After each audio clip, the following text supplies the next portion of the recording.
Hello world, and welcome back to another exciting episode of the Advanced Wars by Web Grand Strategy Cast. Today's episode, we'll be covering my turn on day 37 of my Asia Grand Strategy campaign. But first, a Wars World News update covering everything that's happened since our last episode. So here were my lines at the end of day 36. You can see Cobalt Ice, of course, follows immediately after me. First thing he does is he moves that sub out to sea. And he submerges it, so now Red is going to have some challenge in the sea, and he begins to retake one of his properties. Oh, doesn't everybody love an underdog story? And lots more infantry all across his property. Blue Moon is, of course, going to begin moving his fleet, and his battleships are going to open fire. He continues his advance. Now he's really starting to control that naval choke point.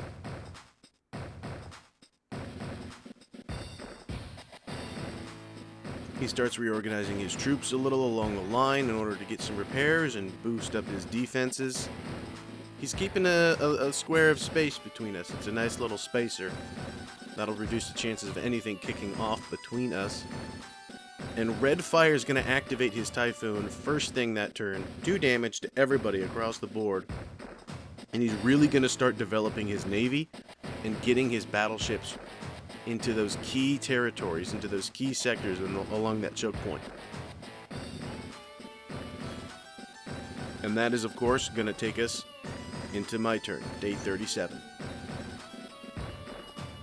So I'm so happy to see Cobalt Ice is starting to make a little bit of progress against Red.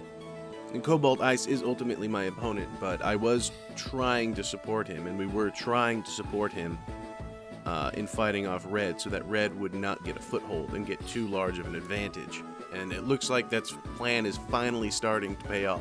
It is slightly worrying to me, at least on Cobalt's behalf, that Blue Moon has decided to start capturing these territories here. That could certainly get pretty awkward. Blue Moon's going to want the territory, he's going to want the income, and a factory is always nice, but if it's going to come out of territory that, let's be honest, was Cobalt's, that could cause some tension between them, and honestly, I'm not involved in any way. I do not condone this behavior, but if Blue Moon wants to drive a wedge between himself and Cobalt, then I will continue to let him do so. Now, with yet another Typhoon raging, I am of course going to have to worry about repairing my troops up for at least one more turn, and the massive repair bill that is going to come along with that. Not to mention here with my Southeastern fleet, a lot of my units are down to 7 or even 6 hit points. And it's a great thing that I decided to bring not 1, not 2, not 3, but 4 black boats, as these things might just be the only things that kind of keep me afloat over here, pun totally attended. Now, since I know Blue Moon was affected by this typhoon as well, hopefully that will give me a little bit of extra time before Blue Moon gets any big ideas. And I can use this turn or two to focus on consolidating my lines further. This is something that's going to become a big deal as the game goes on, as I approach the 100 unit population cap. I want to maintain my lines as much as possible, but I only really have like 5 or 6 population space to deal with in terms of infantry. So I can really only have a few units of infantry reinforcing key sections of the line. I can't just maintain my entire line all at once. I think since my number 1 priority is maintaining my hold in the center here, and then working on down the flanks, I will start there this turn. I'll start by pulling this mech back, and it will join these mechs in holding this mountain range, and then projecting a little further out of there. I can have my tanks closer to the front since they've got much more movement. They've got a lot more options for repairs. And of course, I will shuffle my rockets around so they get their repairs in. I like moving my units around not only to get repairs, but also if you move your units, then they're in a new position and your opponent has to adjust to that. And if you do that every couple of turns, he's not really going to know what you're doing or why you're doing it, and he's not really going to know how to adapt to it. So that's going to give you the best chances. I can then use this forest as an anchor point for this tank as well. That's good cover. And then I can keep an infantry on the front here so that if blue does decide to attack, I don't lose anything important on the first turn. Or at least the first volley. Looks like Blue Moon conveniently cleared this spot out for me, so I will just yoink that while I can. Thank you. And then I can at least cover up this other flank of this city right here with this infantry. Unfortunately, I can't cover this square quite yet, and Blue Moon might get to it first. But now I've got at least 2 of my flanks on this city secure.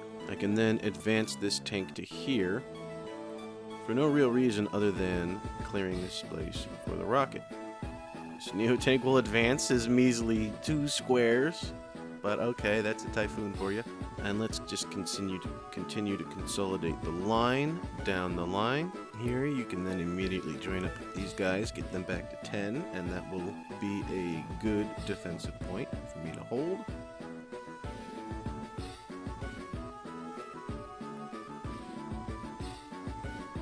You guys go and hold there. Okay, you hold the line there. And you get back up to 10 easy enough. This is another instance where some of the few roads that I do have are actually hugely useful to me. Because now this guy can get there and repair, and he can get there and repair. And then easily enough, these guys can be back up to the front in a turn or 2.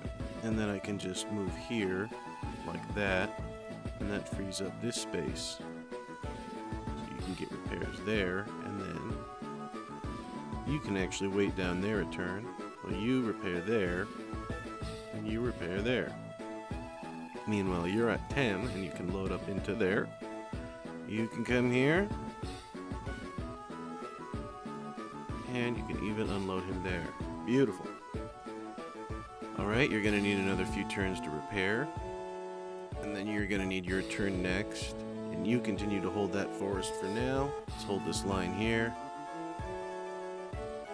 Let's just plop on top of that mountaintop. Hopefully Cobalt doesn't notice or mind.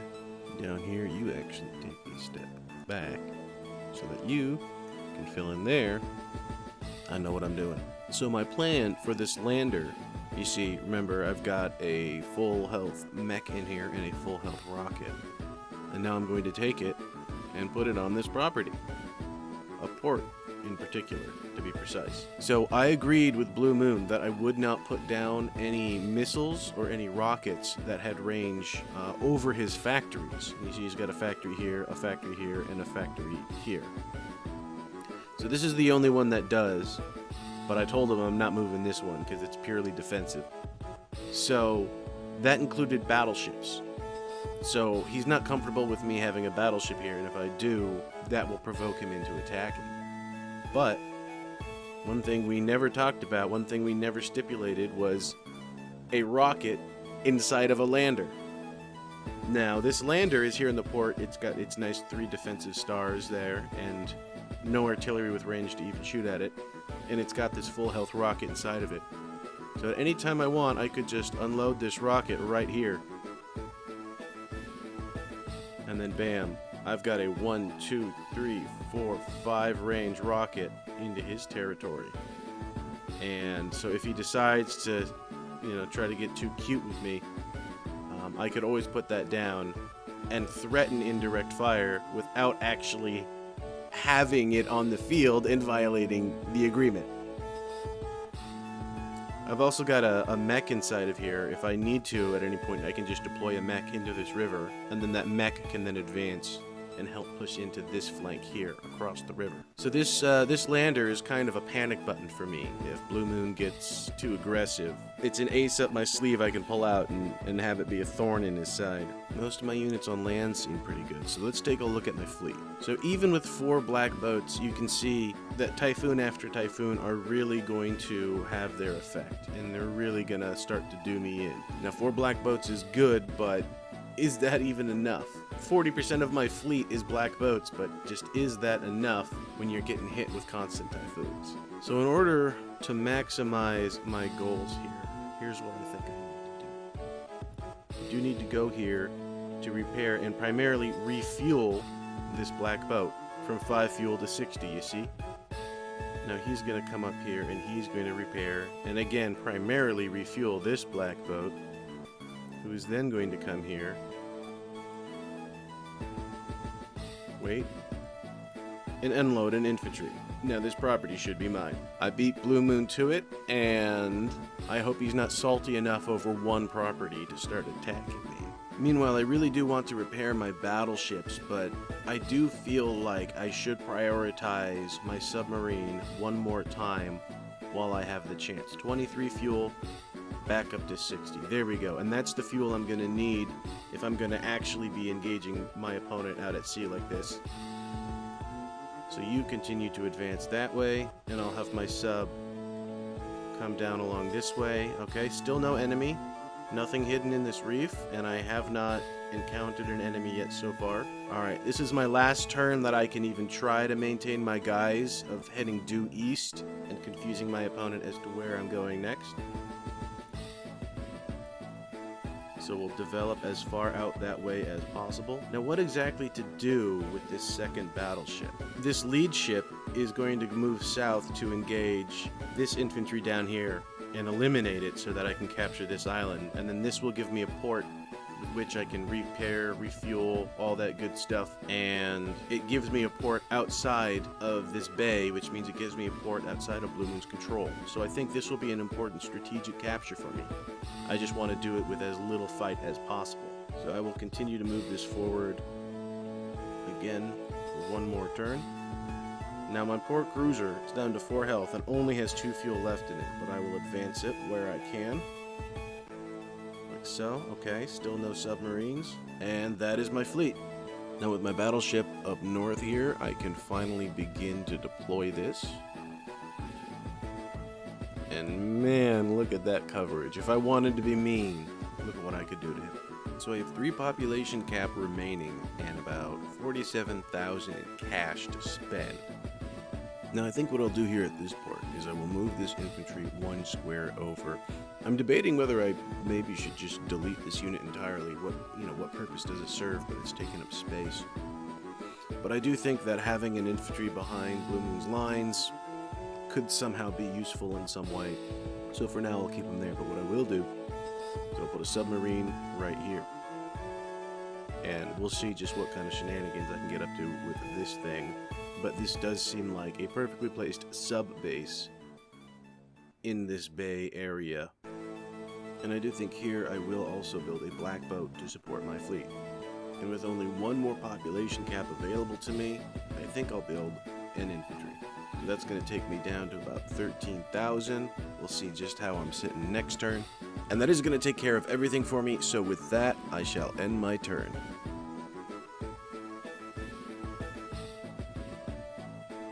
Okay, so that is going to do it for us for day 37 of the Grand Strategy Cast. Thank you so much for joining me. If you're a returning subscriber, thank you for coming back. It really means a lot to me. I'm glad you enjoy it. And if this was your first time watching something like this, well then, hey, why don't you consider subscribing so that you can see a little bit more of us? It really does help us out. And think of it this way. We got to teach the YouTube algorithm that people want this kind of stuff. We have to teach YouTube that people want to see Advanced Wars by Web, and even Advanced Wars by Web, larger grand strategy games. And if you like this, then maybe check out some of these other things that I made. You might just dig them. So thank you so much for following along, and I'll see you in the next one.